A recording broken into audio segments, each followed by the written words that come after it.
Kaç mevsim oldu bilmem, kaçak göçek firardayım.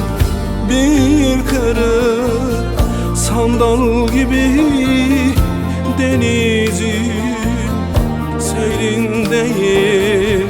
Bir kırık sandal gibi denizin seyrindeyim. Güneşe yüzüm döndüm ayazda, her mevsimim. Güneşe yüzüm döndü ayazda, her mevsimim. İçimi acıtan o sözlerinin delisiyim.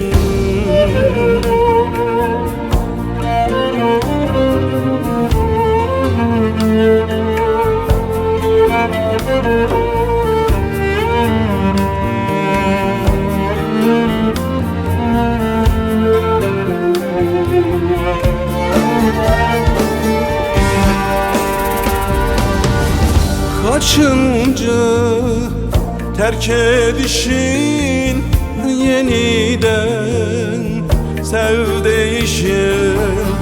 Yorgun yüreğim sensiz, geçmişin seyrindeyim. Yorgun yüreğim sensiz, geçmişin seyrindeyim. Güneşe yüzüm döndüm ayazda, her mevsimim. Güneşe yüzüm döndüm ayazda, her mevsimim. İçimi acıtan o sözlerinin delisiyim. Güneşe yüzüm döndüm ayazda, her mevsimim. İçimi acıtan o sözlerin, o sözlerin delisiyim. Kaçıncı terk edişi, yeniden sev değişi. Yorgun yüreğim sensiz, geçmişin seyrindeyim. Geçmişin seyrindeyim.